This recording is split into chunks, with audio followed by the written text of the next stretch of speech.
Alhamdulillahi Rabbil Alameen.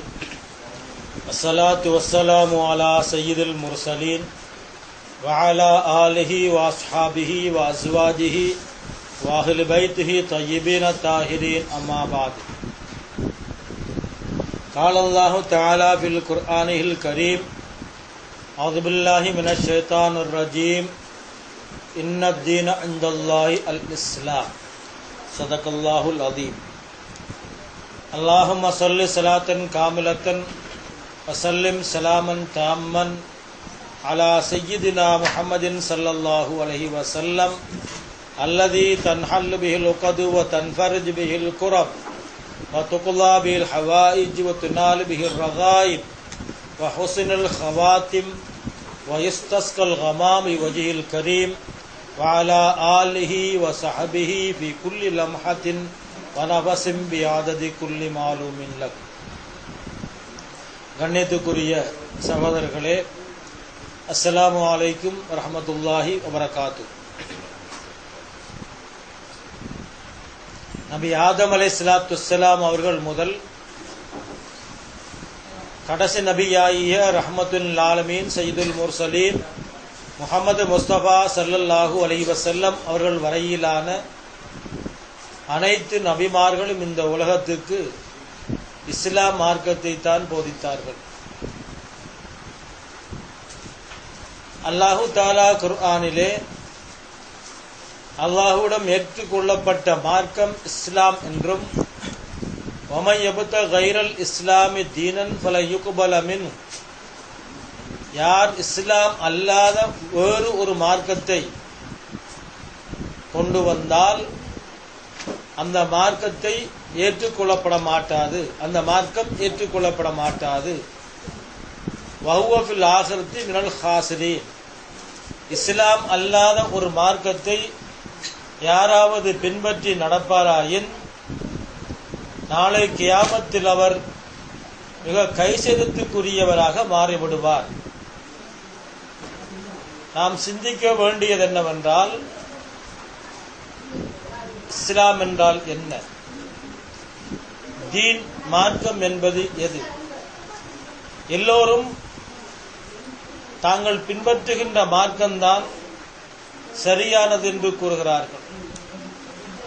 இஸ்லாத்தில் இருக்கக்கூடிய கணிசமான இயக்கங்களும் தாங்கள் பின்பற்றுகின்ற முறைதான், வழிதான் சரியானது என்று வாதிக்கிறது. உண்மையில் இஸ்லாம் என்றால் என்ன?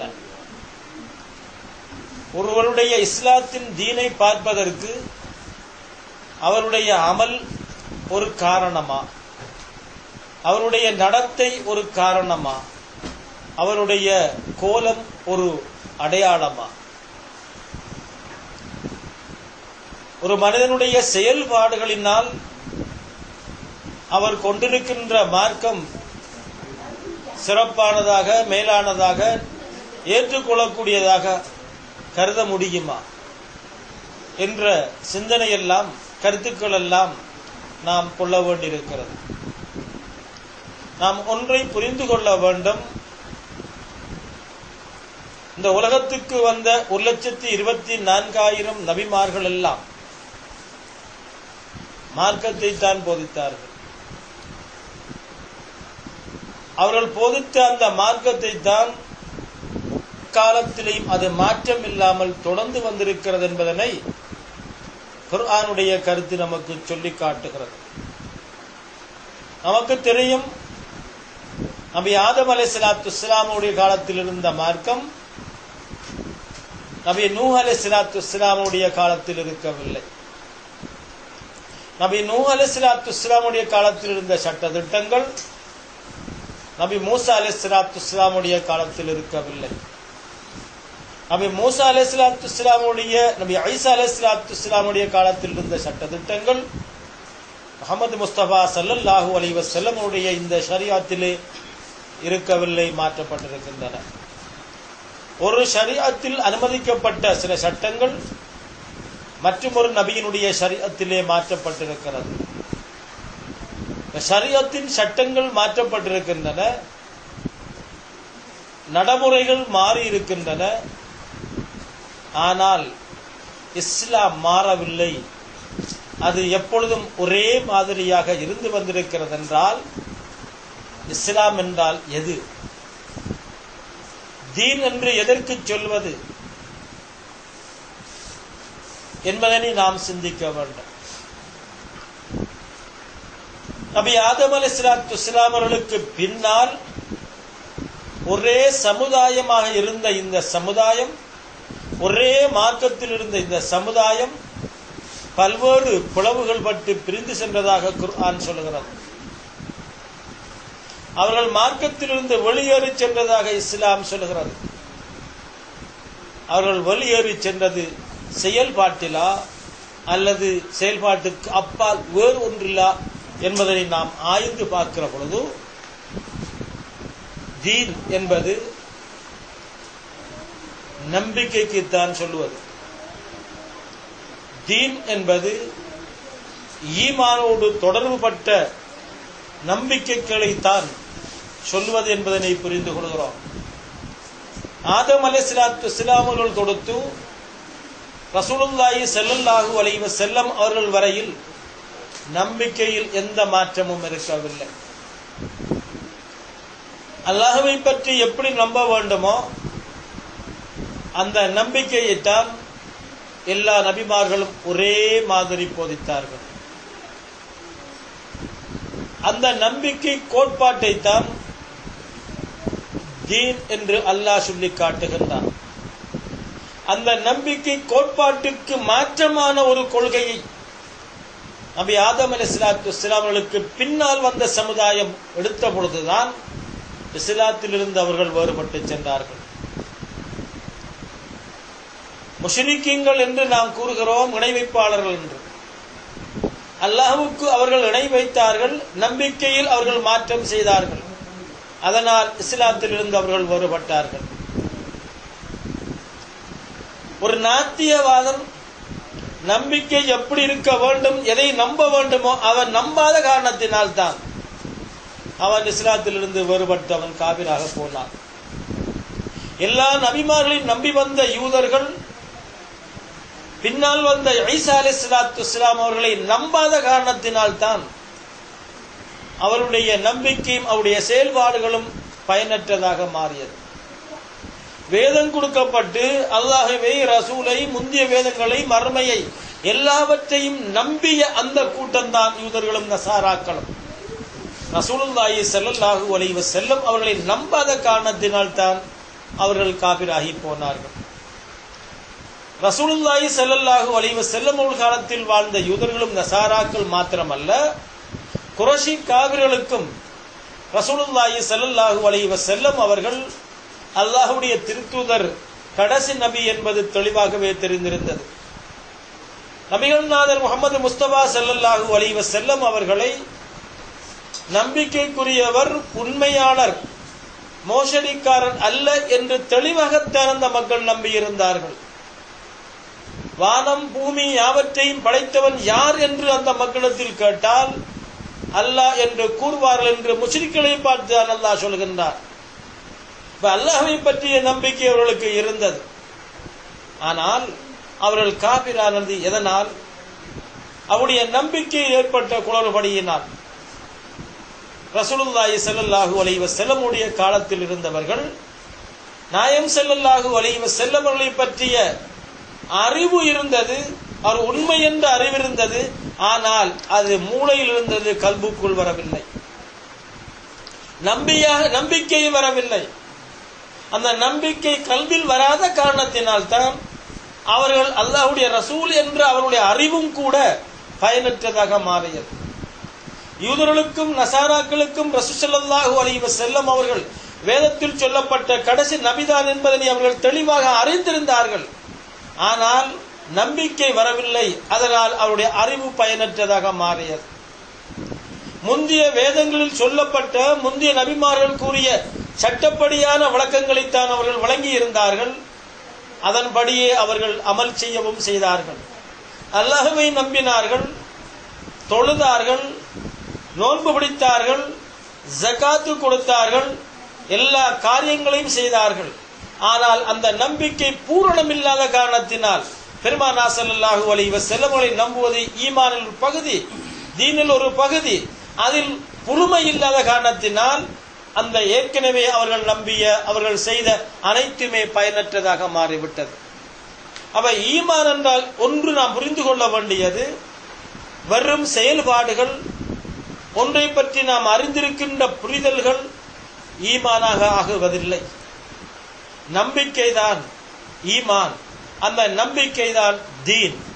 ஆகவே நம்பிக்கை எப்படி இருக்க வேண்டும் என்று இஸ்லாம் சொல்கிறதோ அந்த அடிப்படையில் அந்த நம்பிக்கையின் பகுதிகள் அமைந்திருந்தால், நம்பப்பட்டிருந்தால், அது உண்மையாக்கப்பட்டிருந்தால் அவருக்கு பேர்தான் முஃமின், அந்த நம்பிக்கைக்கு பேர்தான் தீன் இஸ்லாம்.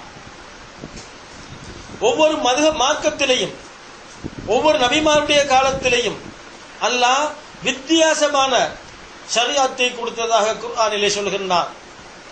وَجَعَلْنَاهُمْ شَرْعَةً وَمِنْهَاجًا لِكُلٍّ جَعَلْنَا شَرْعَةً وَمِنْهَاجًا. ஒவ்வொருவருக்கும் ஷரியத்தையும் அதுக்கான மார்க்க நல்ல வழிகளையும் நாம் தனித்தனியாகவே கொடுத்திருந்தோம். அவை மாறுபட்டு வந்தன, ஆனால் நம்பிக்கையில் மாற்றம் இருக்கவில்லை. அல்லாஹ்வை நம்புவதில், மலக்குகளை நம்புவதில், நபிமார்களை நம்புவதில், கியாமத்தை நம்புவதில் மாற்றம் இருக்கவே இல்லை. ஆகவே நம்பிக்கை சரியாக இருந்தால் அவர் முஃமின், அந்த நம்பிக்கையில் குறைபாடு இருந்தால் அவருக்கு பேர் முஃமின் அல்ல. அந்த நம்பிக்கையினுடைய பகுதியை பொறுத்து அவர் அடையாளம் காணப்படுகிறார். அல்லாஹ்வை நம்புவதில் அவர் மாற்றம் செய்து அல்லாஹ்வுக்கு இணை வைப்பாராயிருந்தால் அவரை முஷ்ரிக், இணை வைப்பாளர் என்று சொல்கிறோம். அல்லாஹ்வுக்கு இணை வைக்காமல் அல்லாஹ்வை மறுக்கின்றவராயிருந்தால் அவரை காபிர் என்று சொல்கிறோம். அல்லாஹ்வை நம்பியிருக்கிறார், மறுமை நம்பியிருக்கிறார், ரசூல் ஸல்லல்லாஹு அலைஹி வஸல்லம் அவர்களையும் அவர்கள் சொன்னதையும் நம்புவதாக வாயால் சொல்லுகிறார், ஆனால் மனதால் நம்பவில்லை, அவரை முனாபிக் என்று சொல்கிறோம். ஆகவே நம்பிக்கை தான் இஸ்லாம் என்பதனை புரிந்து கொள்ள வேண்டும். அந்த நம்பிக்கை எப்படி இருக்க வேண்டும் என்று இருக்கிறதோ அந்த அடிப்படையில் நாம் நம்பி இருக்கிறோமா என்று நமக்குள் நாம் சுய விசார வேண்டிய அகீதாவில், நம்பிக்கையில் தான் அத்தனை குறபடியும் வரும். இந்த இஸ்லாத்தை பின்பற்றுகின்ற இந்த சமுதாயம் வணக்க வழிபாடு சம்பந்தப்பட்ட விடயங்களில் பல்வேறு பிரிவுகளாக பிரிந்திருக்கின்றன. மதுஹப் என்ற பேரிலே ஹனஃபி, மாலிக், ஷாஃபி, ஹன்பலி என்று பிரிந்திருக்கிறது. தரிகா என்ற அடிப்படையில் காதிரியா, நக்ஷபந்தியா, ஜிஸ்தியா, சூரவர்தியா, ஷாதுலியா, ரிஃபாயியா என்று பிரிந்திருக்கிறது.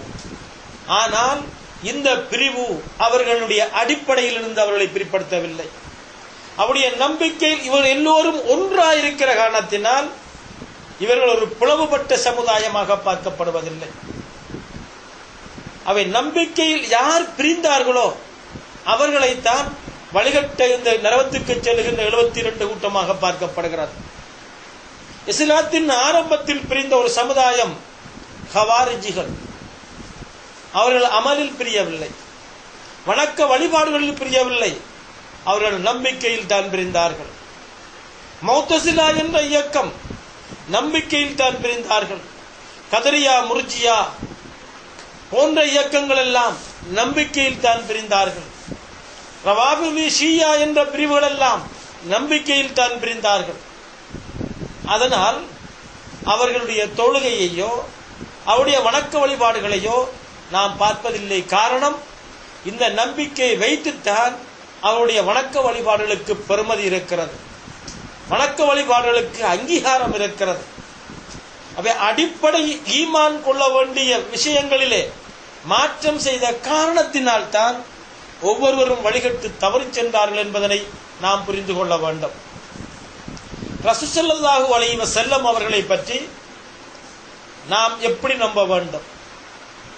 ஈமானுடைய அடிப்படை முக்கியமானவை என்னவென்றால், ரசூலுல்லாஹி ஸல்லல்லாஹு அலைஹி வஸல்லம் அவர்கள் எதை நமக்கு மார்க்கம் என்று சொன்னார்களோ அவை அனைத்தையும், அவர்கள் கூறிய சகலதையும் உண்மைதான் என்று மனதால் நம்புவதற்கு பேர்தான் ஈமான். ரசூலுல்லாஹி ஸல்லல்லாஹு அலைஹி வஸல்லம் அவர்களை உண்மையாக்கி வைப்பதற்கு பெயர்தான் ஈமான். நாயகம் ஸல்லல்லாஹு அலைஹி வஸல்லம் அவர்கள் அல்லாஹ்வுடைய திருத்தூதர் என்று அல்லாஹ் குர்ஆனிலே சொல்கின்றார். அல்லாஹ்வுடைய குர்ஆனை பற்றி அவன் சொல்கிற பொழுது, இது நாமே இறக்கினோம், இதை நாமே பாதுகாப்போம், இது நாம் இறக்கியது, இதில் உங்களுக்கு சந்தேகம் இருந்தால் இது போன்ற ஒரு அத்தியாயத்தை கொண்டு வாருங்கள் என்று சவால் விட்டார். யாராலும் முடியாமல் அவனுடைய அந்த கூற்றை ஏற்றுக்கொள்ள வேண்டிய நிர்பந்தத்துக்கு அந்த சமூகம் மாறியது. அதனால் குர்ஆன் உண்மை, அது இறைவன் வாக்கு. அந்த இறை வாக்கு தான் சொல்லுகிறது, முஹம்மது ஸல்லல்லாஹு அலைஹி வஸல்லம் அவர்கள் அல்லாஹ்வுடைய திருத்தூதர், அவரை நாம் திருத்தூதராக அனுப்பியிருக்கிறோம். ஆகவே அவருக்கு நீங்கள் வழிபடுங்கள். அவருக்கு நீங்கள் வழிபட்டால் அது என்னைக்கு வழிபட்டதாக ஆகும்.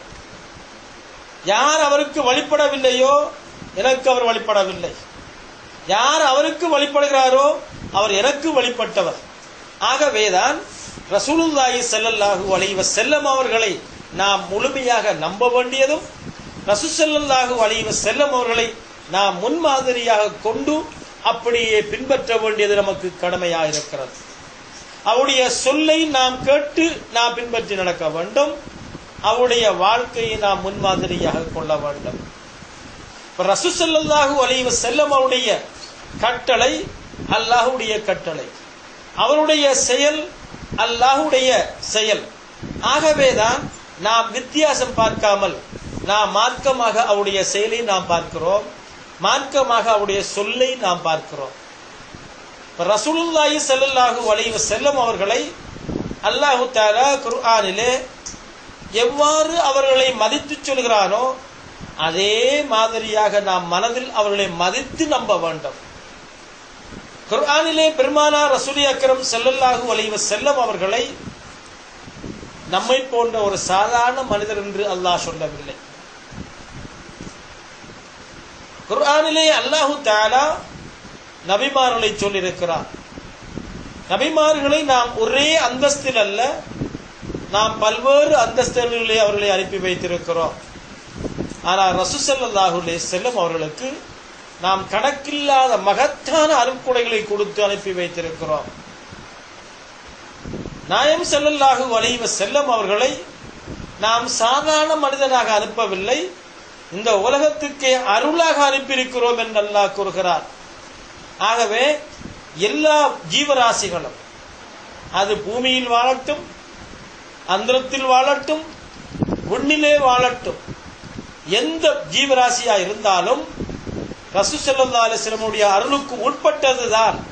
அவருடைய அருளை கொண்டே அது வாழுகிறது என்பதனை குர்ஆன் சொல்லி காட்டிவிட்டு, நீங்கள் உண்மையில் அல்லாஹ்வை வணங்குவதா இருந்தால் எம்முடைய நிஅமத்துக்கு நீங்கள் நன்றி செலுத்துங்கள், உங்களுக்கு அல்லாஹ் செய்த நிஅமத்துக்கு நன்றி செலுத்துங்கள், அல்லாஹ் உங்களுக்கு தந்த ரஹமத்துக்கு நன்றி செலுத்துங்கள். ரசூல் ஸல்லல்லாஹு அலைஹி வஸல்லம் அவர்களுடைய ரஹமத்தால் தான் இந்த உலகமே வாழ்ந்து கொண்டிருக்கிறது. அவருடைய ரஹமத் இல்லாமல் எந்த ஜீவராசியும் வாழ முடியாது, இருக்க முடியாது. ஆகவே ஒவ்வொரு ஜீவராசியும் பெருமானார் ஸல்லல்லாஹு அலைஹி வஸல்லம் அவர்களுக்கு நன்றி கடன் பட்டிருக்கிறது என்பதனை புரிகின்றோம். அதனால் தான் உலகத்தில் உள்ள எல்லா ஜீவராசிகளும் ஸல்லல்லாஹு அலைஹி வஸல்லம் அவர்களை ஈமான் கொள்ள வேண்டும் என்று பணிக்கப்பட்டிருக்கிறது. எல்லா ஜீவராசிகளுக்கும் அவர்கள் நபியாக வந்திருக்கிறார்கள். முந்தைய நபிமார்கள் ஒரு தனி மனிதனுக்காக, ஒரு தனி சமுதாயத்துக்காக, தனி ஊருக்காக, தனி குடும்பத்துக்காக நபியாக ரசூலாக அனுப்பப்பட்டார்கள். ஆனால் ரசூலுல்லாஹி ஸல்லல்லாஹு அலைஹி வஸல்லம் அவர்கள் பிரதேசம் இல்லை, பிரபஞ்சம் அனைத்துக்கும் நபியாக ரசூலாக வந்தார்கள். காரணம், எல்லாருக்கும் அவர்கள் ரஹமத்தாக ஒரு உதவி செய்கின்ற அருள் புரிகின்றவர்களாக இருக்கின்ற காரணத்தினால் ரசூல் ஸல்லல்லாஹு அலைஹி வஸல்லம் உடைய காலத்தில் அதனுடைய அந்த விசுவாசத்தை எல்லா சமுதாயத்தில் எல்லா ஜீவராசிகளும் வெளிப்படுத்தி காட்டின. நமக்கு தெரியும், ஒட்டகம் பெருமானார் ஸல்லல்லாஹு அலைஹி வஸல்லமுடைய கலிமாவை மொழிந்து ஈமானை பறைசாற்றியது, மான் பறைசாற்றியது, உடும்பு பறைசாற்றியது, அதுபோன்று மரங்கள் பறைசாற்றின, கல் பறைசாற்றியது, ஏன் விண்ணும் தான் பறைசாற்றியது, சந்திரனும் பறைசாற்றியது. அப்ப எல்லாமே பெருமானார் ஸல்லல்லாஹு அலைஹி வஸல்லம் அவர்களை நம்பி இருக்கின்றன. தன்னுடைய நம்பிக்கையை இந்த சமுதாயத்துக்கு தெரியப்படுத்தியும் இருக்கின்றன. இப்ப ரசூல் ஸல்லல்லாஹு அலைஹி வஸல்லம் அவர்களை நம்புகிற பொழுது அவர் இந்த அளவு நம்பினால் மாத்திரம்தான் இந்த மாதிரி நம்ப வேண்டும். அவர் இந்த உலகத்தில் உள்ள எல்லா படைப்புகளை விடவும் மேலானவர். ரசூல் ஸல்லல்லாஹு அலைஹி வஸல்லம் அவர்கள் இந்த உலகத்துக்கு அருளாக வந்தவர். ரசூல் ஸல்லல்லாஹு அலைஹி வஸல்லம் அவர்களுடைய அருளினால் தான் இந்த உலகமே வாழ்ந்து கொண்டிருக்கிறது. நாளை மறுமையில் அவருடைய அருளினால் செல்லும் அவர்களை அவன் அதிகமாக நேசிக்க வேண்டியவராக இருக்கிறார். ஒவ்வொரு மனிதனும் தனக்கு எந்த உபகாரம் கிடைக்கிறதோ அந்த உபகாரத்தை அவன் நேசிக்கிறார். தான் வாழ்வதற்கு அவனுக்கு ஆகாரம் தேவை, இருப்பதற்கு வீடு தேவை, பணிப்பதற்கு வாகனம் தேவை, சுவாசிப்பதற்கு காற்று தேவை, அவன் சொகுசாக வாழ்வதற்கு பொருள் தேவை. இவை அனைத்தையும் அவன் நேசிக்கிறான். அவன் சுகமாக இருக்க அவனுக்கு மனைவி தேவை, நேசிக்கிறான். அவனுக்கு உதவிக்கும் அழகுக்கும் சந்தோஷத்துக்கும் பிள்ளை தேவை, நேசிக்கிறான். ஆகவே மனிதன் நேசிக்கின்ற ஒவ்வொரு பொருளும் அவனுடைய விருப்பத்துக்குரியதாக இருந்தாட்ட போதிலும் இவை எல்லாம் அவனுக்கு ஒரு குறிப்பிட்ட அளவுதான் அவனுக்கு உதவி செய்கின்றவையா இருக்கின்றன. ஆனால் ரசூல் ஸல்லல்லாஹு அலைஹி வஸல்லம் அவர்கள் அவனுடைய ஒவ்வொரு மூச்சுக்கும் மாத்திரமல்ல, அவன் இந்த உலகத்தில் வாழுகின்ற பொழுது மாத்திரமல்ல, கபருக்குள்ளும் மாஷரிலும் மாஷருக்கு அப்பாலும் அவருடைய உதவி அவனுக்கு தேவைப்பட்டு கொண்டிருக்கின்றன. மனிதன் நேசிக்கின்ற ஒவ்வொரு பொருளும், அது பிள்ளையாகட்டும், உறவாகட்டும், மனைவியாகட்டும், சொத்துக்களாகட்டும், வீடாகட்டும், வாகனமாகட்டும், எதுவாகட்டும், இந்த பூமியில் வாழுகின்ற பொழுது மாத்திரம்தான் அதை அவன் நேசிக்கிறான். அது நேசத்துக்குரியவைதான். ஆனால் அதை விட அவனுக்கு உதவியாக, அவனுக்கு பயனுள்ளதாக, அவனுக்கு உதவி செய்யக்கூடியதாக இருப்பது ரசூல் ஸல்லல்லாஹு அலைஹி வஸல்லம் அவர்கள் என்கிற காரணத்தினால் தான் அவன் பெற்றோரை விட, பிள்ளைகளை விட, உறவை விட, ஏன் தன் உயிரை விட அவர்களை அதிகம் நேசிக்க வேண்டும் என்று குர்ஆன் நமக்கு சொல்கிறது. ரசூல் ஸல்லல்லாஹு அலைஹி வஸல்லம் அவர்கள் சொல்கிறார்கள், ஏன் அவனுடைய உயிர் போய்விடும், ஆனால் அவனுக்கு கபரிலே பெருமானாரால் தான் பயன் இருக்கிறது, அவனுக்கு நாளை மறுமையில் பெருமானாரால் தான் பயன் இருக்கிறது. ஆகவே ரசூல் ஸல்லல்லாஹு அலைஹி வஸல்லம் அவர்கள் மூலமாகத்தான் அவனுக்கு கண்ணியமும் இருக்கிறது, பாதுகாப்பும் இருக்கிறது, அவனுக்கு சகல விதமான சௌபாக்கியமும் இருக்கின்றன. அதனால் தான் ரசூல் ஸல்லல்லாஹு அலைஹி வஸல்லம் அவர்களை அதிகம் நேசிக்க வேண்டியவனாக இருக்கிறார். அல்லாஹ் தஆலா பெருமானார் ரசூல் அக்ரம் ஸல்லல்லாஹு அலைஹி வஸல்லம் அவர்களுக்கு இந்த குர்ஆனை ஒரு அற்புதமாக தந்தார்.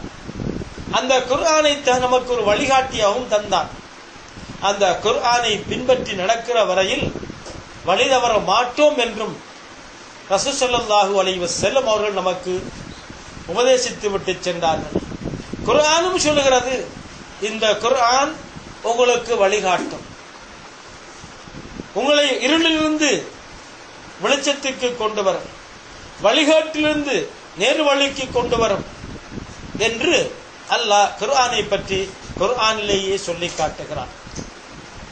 இந்த குர்ஆனை அல்லாஹ் தஆலா இரண்டு விதமாக நமக்கு தந்திருக்கிறார். ஒன்று எல்லோராலும் புரியக்கூடிய பகுதி, மற்றொன்று எல்லோராலும் புரிய முடியாத பகுதி. எல்லாராலும் புரிய முடியாத பகுதியை நீங்கள் பார்க்க வேண்டாம். அதனுடைய கருத்து என்ன என்று உங்களிடத்தில் விசாரிக்கப்பட மாட்டாது. அது யாருக்கு விளங்கியதோ அவர்கள் விளங்கிவிட்டு செல்லட்டும். அந்த விளக்கம் உங்களுக்கு தேவை என்று நீங்கள் விரும்பினால் அவர்கள் மூலமாக பெற்றுக் கொள்ளுங்கள். ஆனால் அதில் நீங்கள் கவனத்தை செலுத்தாதீர்கள். அவ்வாறு நீங்கள் கவனத்தை செலுத்தி நீங்கள் விளக்கம் உங்களுடைய விருப்பப்படி தேடுவீர்களா இருந்தால் அது உன்னுடைய மனதில் இருக்கக்கூடிய நோயின் அடையாளமாக அமையும். எவனுடைய மனதிலே நோய் இருக்கிறதோ, எவனுடைய மனம் சரியில்லையோ, அழுக்கார் நிறைந்திருக்கிறதோ, நயவஞ்சத்தனம் நிறைந்திருக்கிறதோ, அவர்கள்தான் எல்லோராலும் புரிய முடியாத வசனங்களை தேடி எடுத்து விளக்கம் சொல்லுவார்கள். எச்சரிக்கையா இருங்கள் என்று ஸல்லல்லாஹு அலைஹி வஸல்லம் அவர்கள் நமக்கு சொன்னார்கள். குர்ஆனை அல்லாஹு தஆலா ஒரு அற்புதமாகத்தான் நமக்கு தந்திருக்கிறார். ஒரு அற்புதம் என்று சொல்கிற பொழுது எல்லோருக்கும் எளிதாக விளங்கக்கூடியதா இருந்தால் அதை அற்புதம் என்று சொல்ல முடியாது. எல்லோராலும் புரிந்து கொள்ள முடியாத நுட்பங்கள், ஆழங்கள் நிறைந்து காணப்பட்டால் தான் அதை அற்புதம் என்று சொல்லுவோம். நம்முடைய அறிவுக்கு, நம்முடைய அனுபவத்துக்கு உட்பட்ட எல்லாம் சாத்தியமானவைகள். நம்முடைய அனுபவத்துக்கு, நம்முடைய அறிவுக்கு புலப்படாதவைகளைத்தான் அற்புதம் என்று நாம் சொல்லுவோம். அற்புதம் என்றால் பொருள் என்ன? சாத்தியமற்றது, புரிந்து கொள்ள முடியாதது. அவை குர்ஆனை புரிந்து கொள்ள முடியவில்லை, குர்ஆனுடைய ஆழத்தை எல்லோராலும் விளங்கிக் கொள்ள முடியாது என்றுதான் அல்லாஹ் கூறி இந்த குர்ஆன் ஒரு அற்புதம் என்று சொல்கின்றார். இந்த அற்புதத்தை புரிந்து கொள்ளக்கூடிய தகுதி, அதை விளங்கக்கூடிய தகுதி ஒரே ஒரு ஆளுக்குத்தான் இருக்கிறது. அதுதான் ரசூல் அக்ரம் முஹம்மது முஸ்தபா ஸல்லல்லாஹு அலைஹி வஸல்லம். அதனால் தான் அல்லாஹ் குர்ஆனில் சொல்கின்றான், வநஸ்ஸல்னா ذிக்ர லிதுபய்யின லின்னாஸி மா நுஸ்ஸில இலைஹிம். இந்த குர்ஆனை உங்களுக்கு நாங்கள் இறக்கிய காரணம் என்ன தெரியுமா? இதனை மக்களுக்கு நீங்கள் விளங்கப்படுத்த வேண்டும் என்பதற்காகத்தான். இந்த குர்ஆனுடைய விளக்கத்தை உங்களால் மாத்திரம்தான் புரிந்து கொள்ள முடியும். நீங்கள் தான் ஒவ்வொருவருக்கும் அவரவர் அறிவுக்கும் அவரவருடைய தகுதிக்கு மேற்ப அளந்து தெரிந்து நீங்கள் கொடுங்கள். காரணம், நீங்கள் எல்லோருக்கும் ரஹமத்து செய்கின்றவர், எல்லோருடைய பகுதிகளையும் புரிந்து கொண்டவர். எவருடைய ஆழம், எவருடைய பாத்திரம் எந்த அளவு இருக்கிறது, எவருடைய தகுதி என்னென்ன அளவு இருக்கிறது என்பதனை தெரிந்தவர்கள் நீங்கள் தான். ஆகவே பாத்திரம் அறிந்து தகுதி புரிந்து இந்த குர்ஆனுடைய விளக்கத்தை விளங்கப்படுத்தக்கூடிய, சொல்லக்கூடிய தகுதி உங்களுக்கு மாத்திரம்தான் இருக்கிறது. நீங்கள் இதை கற்றுக் கொடுங்கள். ரசூல் ஸல்லல்லாஹு அலைஹி வஸல்லம் அவர்களை இந்த உலகத்துக்கு நாம் ஏன் அனுப்பினோம், அனுப்பின நோக்கம் என்ன என்பதனை அல்லாஹ் குர்ஆனிலே சொல்கிற பொழுது, யுஅல்லிமுகுமுல் கிதாப வல் ஹிக்மத வஸக்கீஹிம், வேதத்தை கற்றுக் கொடுப்பதும், இந்த வேதத்துக்குள் பொதிந்திருக்கக்கூடிய நுட்பமான ஞானத்தை கற்றுக் கொடுப்பதற்கும், மக்களுடைய மனங்களை பரிசுத்தப்படுத்தி அவருடைய எண்ணங்களை பரிசுத்தப்படுத்தி அவர்களை சுத்தமான ஒரு நல்லடியானாக மாற்றுகின்ற பணியை செய்வதற்கும் உங்களை நாம் ரசூலாக அனுப்பியிருக்கிறோம். ரசூலுல்லாஹி ஸல்லல்லாஹு அலைஹி வஸல்லம் அவர்கள் வெறுமன போதிக்கின்ற ஒரு தூதராக மாத்திரம் வரவில்லை, வெறுமன மார்க்கத்தை சொல்லிவிட்டு மறைந்து போகின்ற ஒரு சடப்பொருளாக அவர்கள் வரவில்லை. அவர்கள் மக்களுக்கு இந்த குர்ஆனுடைய விளக்கத்தை சொல்லுகின்ற ஒரு அறிவார்ந்தவராக வந்திருக்கிறார்கள். மக்களை பரிசுத்தப்படுத்துகின்றவராக இந்த உலகத்துக்கு அனுப்பப்பட்டிருக்கிறார்கள். ரசூல் ஸல்லல்லாஹு அலைஹி வஸல்லம் அவர்கள் தான் இறுதி நபி. அவர்களுக்கு பிறகு இன்னும் ஒரு நபி கிடையாது. ஆகவே உலகம் அழியும் வரையிலுமான அனைத்து சமுதாயத்துக்கும் வழிகாட்ட வேண்டிய பொறுப்பு அவர்களுக்குத்தான் இருக்கிறது. இந்த குர்ஆனை போதிக்க வேண்டிய பொறுப்பு அவர்களுக்குத்தான் இருக்கிறது. அதனால் தான் நாம் ரசூல் ஸல்லல்லாஹு அலைஹி வஸல்லம் அவர்களை நம்ப வேண்டும். அவர்கள் இந்த உலகத்தில் வாழ்ந்து மௌத்தாகி மண்ணோடு மண்ணாக மாறவில்லை. நஅூதுபில்லாஹ், அவர்கள் கபருக்குள்ளேயும் ரசூலாகவே இருக்கிறார்கள். கானும் ரப்பிக்கும், மனிதர்களே உங்களுக்கு மத்தியில் அல்லாஹ்விடம் இருந்து ஒரு அற்புதம் தான் வந்திருக்கிறது. மனிதனுடைய அறிவுக்கும் அனுபவத்துக்கும் அப்பாற்பட்ட ஒரு பொருளைத்தான் அற்புதம் என்று சொல்லுவோம். இப்ப ரசூலுல்லாஹி ஸல்லல்லாஹு அலைஹி வஸல்லம் அவருடைய தகுதியை, அவருடைய நிலையை அவர்கள் அல்லாத இந்த ஜீவராசிகள் எவரும் புரிந்து கொள்ள முடியாது. காரணம், புரிந்து கொள்வதற்குரிய தகுதி யாருக்கும் இல்லை. ரசூல் ஸல்லல்லாஹு அலைஹி வஸல்லம் அவர்கள் இவர்களுக்கு கற்றுக் கொடுக்கின்ற ஆசானாக இருக்கிற பொழுது இவருடைய அறிவை மட்டிட இன்னொருத்தருக்கு எப்படி இயலும்? இந்த உலகத்தினுடைய ரிசுக்கை பங்கு வைக்கின்றவர்களாக அவர்கள் இருக்கிற பொழுது ரிசுக்கினுடைய அளவை புரிந்து கொண்டவர் வேறு யாரா இருக்க முடியும்? ரஹமத்து செய்கின்றவராக அவர் இருக்கிற பொழுது அவருடைய அளவை ரஹமத்தை பார்க்கப்படுவதற்கு அளவோல் யாரிடம் இருக்கிறது? நாயம் ஸல்லல்லாஹு அலைஹி வஸல்லம் அவர்களை ஒருவராலையும் கணக்கிட முடியாது. ஒரு பொருள் ஒரு மனிதனுக்கு தெளிவாக விளங்குமா இருந்தால் அந்த விளக்கத்தை நாம் அறிவென்று சொல்லுவோம். அந்த அறிவைத்தான் வெளிச்சம் என்றும் சொல்லுவோம். ஒரு பொருள் தானும் விளங்கி அடுத்ததையும் தெரியப்படுத்துமா இருந்தால் அதற்கு பேர் தான் வெளிச்சம். இப்ப ரசூல் ஸல்லல்லாஹு அலைஹி வஸல்லம் அவர்கள் இந்த உலகத்தில் உள்ள எல்லாவற்றையும் அறிந்தவர்களாகவும் விளங்கியவர்களாகவும் மறைவில்லாமல் இருக்கிற காரணத்தினால்தான் ரசூல் ஸல்லல்லாஹு அலைஹி வஸல்லம் அவர்களை அல்லாஹு தஆலா ஒளி என்று சொல்கின்றார். குர்ஆனிலே அல்லாஹ் பெருமானார் ரசூல் அக்ரம் ஸல்லல்லாஹு அலைஹி வஸல்லம் அவர்களை பற்றி சொல்கிற பொழுது ஒளி என்று சொல்கின்றார்.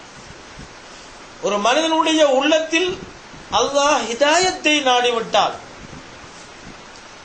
அங்கே ஒரு ஒளியை பாய்ச்சுவான். அந்த ஒளியின் மூலமாக அவனுடைய புலனுக்கு விளங்காதவைகளை அவன் புரிந்து கொள்கின்றான். அந்த ஒளியின் மூலமாக அவன் தனக்கு தெரியாத அளவுகளை, அந்த ஒளியினுடைய அளவுக்கு தக்க, அதனுடைய வேகத்துக்கு தக்க அவன் மறைவான விடயங்களை தெரிந்து கொள்கின்றான். ஆனால் அவனுக்கு இருட்டு இருக்கிறது, அவனுக்கு தெரியாதவைகள் இருக்கின்றன. அதனால் அவரை ஒளி என்று சொல்ல முடியாது. நபிமார்களுக்கு பெருமானார் ஸல்லல்லாஹு அலைஹி வஸல்லம் மூலமாகத்தான் அருள் கிடைக்கிறது, அறிவும் கிடைக்கிறது, அவர்களுக்கு எல்லாமே கிடைக்கின்றன.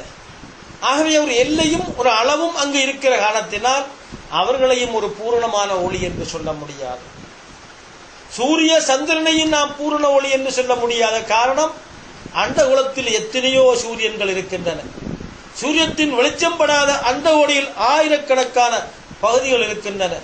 ஆகவே அதனையும் முழுமையான ஒளி என்று சொல்ல முடியாது. உலகத்தினுடைய எல்லா படைப்புகளும் பெருமானார் ஸல்லல்லாஹு அலைஹி வஸல்லம் அவர்களுக்குத்தான் துலங்கி இருக்கின்றன. அவருடைய அருளும் எல்லாவற்றிலையும் பொதிந்திருக்கிற காரணத்தினால் அவர்கள் மாத்திரம்தான் ஒளியாக இருக்கிறார்கள். அதனால் தான் அவர்களை நாம் ஒளி என்று சொல்லுகின்றோம். ஒளி என்று சொல்வது நாம் புல ரீதியாகவும் ஒளி என்று சொல்கிறோம், மானசீக ரீதியாகவும் ஒளி என்று சொல்கிறோம்.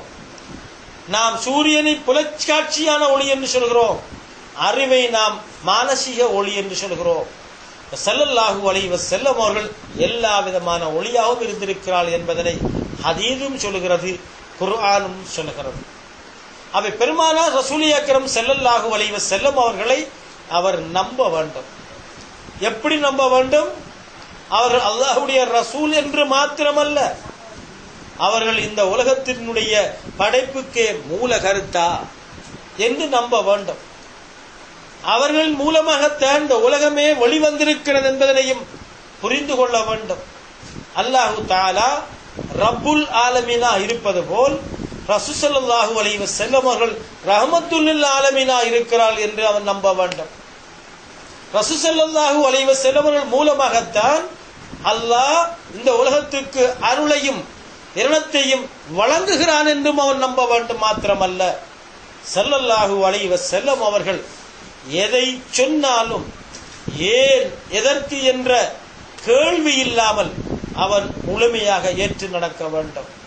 குர்ஆனிலே சொல்லுகின்றான், உங்களுக்கு லா யுமினு அஹதுக்கும் ஹத்தா யுஹக்கிமூக ஃபீமா ஷஜர பைனஹும், உங்களுக்கு மத்தியில் ஏற்பட்ட பிரச்சனைகளுக்கு சந்தேகங்களுக்கு உங்களை அவர்கள் தீர்ப்பாளியாக ஆக்காத வரையில் மூமினாக முடியாது. நாம் செய்கின்ற சகல விஷயங்களிலும் நம்முடைய சகல பிரச்சனைகளிலேயும் ரசூல் ஸல்லல்லாஹு அலைஹி வஸல்லம் அவர்களைத்தான் அளவுகோலாக, அவர்களைத்தான் நாம் தராசாக தீர்ப்பாளராக பார்க்க வேண்டும். அப்படி பார்த்தால்தான் அவரை மூமின் என்று சொல்ல முடியும். ரசூல் ஸல்லல்லாஹு அலைஹி வஸல்லம் அவர்கள் ஒன்றை சொன்னால் ஏன் எதற்கு என்று அவர் காரணம் கேட்கக்கூடாது. ரசூல் ஸல்லல்லாஹு அலைஹி வஸல்லம் அவர்களை நேசிக்க வேண்டும் என்பது ஈமானுடைய அடிப்படை. ஒரு பொருளை ஒருவன் நேசித்தால் அந்த பொருளை மதிப்பான் மாத்திரமல்ல, அந்த மதிப்புக்கு தக்க அவனுடைய செயல்பாடும் உணர்வுகளும் அமையும். ஒருவன் ஒரு பெரிய அதிகாரியை நேசிக்கிறான், அவனுடைய கோல் வந்தாலே அவர் அறியாமலேயே எழும்பி நின்று அந்த டெலிபோன் பேசுவதை பார்க்கிறோம். அவன் படுக்கானா, இருக்கானா, நடக்கானா என்பது அவனுக்கு தெரியாது. ஆனால் அந்த சத்தத்தை கேட்டதும் இவன் தன்னை அறியாமலேயே எழுந்து நின்று மரியாதையாக பேசுகிறார். காரணம் என்ன?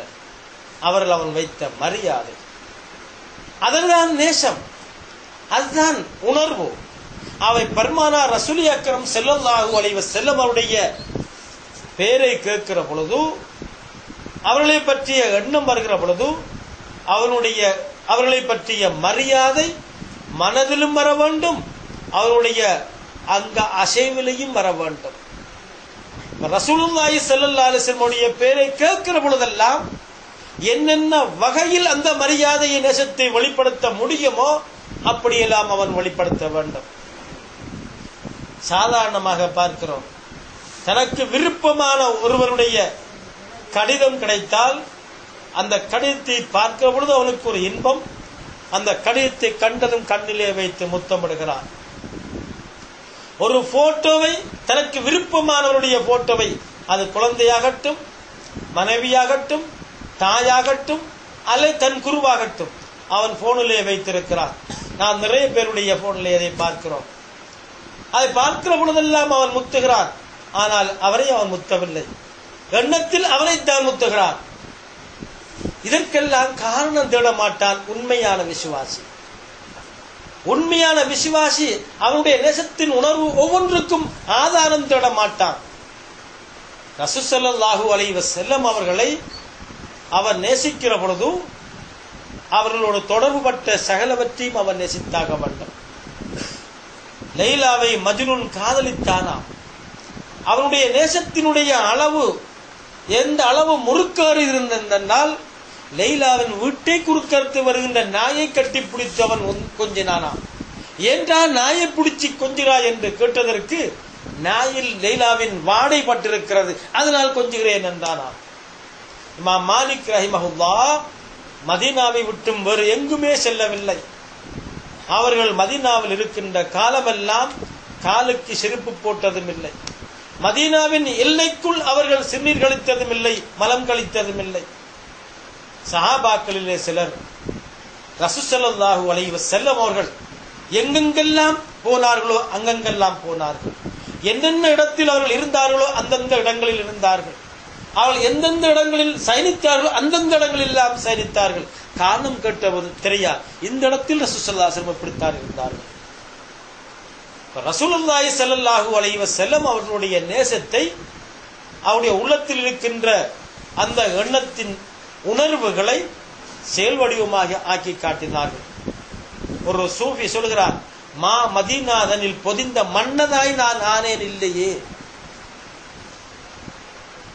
ரசூல் ஸல்லல்லாஹு அலைஹி வஸல்லம் உடைய செருப்பாக நான் மாறினேன் இல்லையே என்றெல்லாம் ஏங்கி ஏங்கி அவர்கள் படிப்பதெல்லாம் அவருடைய ஈமானுடைய வெளிப்பாடுதான். ஆனால் இன்று நாம் பார்க்கிறோம், 73 கூட்டத்தையும் பார்க்கிறோம். அதில் ஒரு கூட்டம் சுன்னத் வல் ஜமாஅத் என்று இருக்கிறது. அந்த பெயரை தாங்கிய கூட்டம் நடமாடுவதையும் இருக்கிறதையும் பார்க்கிறோம். அவருடைய செயலையும் சுன்னத் வல் ஜமாஅத் என்று அல்லாத மற்றடைய இயக்கங்களையும் நாம் கண்ணார பார்க்கிறோம். இந்த 2 பேரையும் நாம் ஒப்பிட்டு பார்க்கின்ற பொழுது ரசூலுல்லாஹி ஸல்லல்லாஹு அலைஹி வஸல்லம் அவர்களை பற்றிய கண்ணியம் யாருடைய மனதில் எந்த அளவு இருக்கிறது என்பதனை மிக துல்லியமாக நம்மளால் காண முடிகிறது. சுன்னத்துல் ஜமாஅத்தினருக்கும் சுன்னத்துல் ஜமாஅத்துக்கு அப்பாற்பட்ட இயக்கங்களுக்கும் இடையில் இருக்கின்ற நுண்ணிய வேறுபாடுகள் ஒரு பக்கம் இருக்கட்டும், எல்லோராலும் சாதாரணமான பாமரனாலும் பேசப்படுகின்ற விஷயம் என்ன? இவர்கள் மௌலித் ஓதுவதை கூடும் என்று சொல்கிறார்கள். மௌலித் ஓதுற பாட்டி இவர்கள் மௌலிதை எதிர்க்கிற பாட்டி. மௌலிது ஓதுவதும் மௌலிதை எதிர்ப்பதும் என்பதற்கு பின்னால் இருக்கின்ற அவனுடைய மனம் உணர்வு என்ன? மௌலிது ஓதுகின்றவன் ரசூலுல்லாஹி ஸல்லல்லாஹு அலைஹி வஸல்லம் அவர்களை நேசிக்கிறான். அவர்களை புகழ்ந்து பாடுகிற பொழுது அவனுக்கு ஒரு பூரிப்பு வருகிறது, அவனுக்கு ஒரு மன சந்தோஷம் வருகிறது.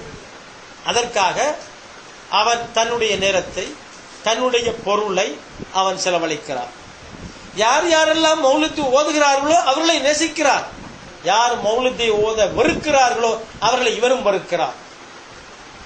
இது தவிர அவனுக்கு வேறு எந்த விதமான சுய கருத்தும் கிடையாது, சுய எண்ணமும் கிடையாது.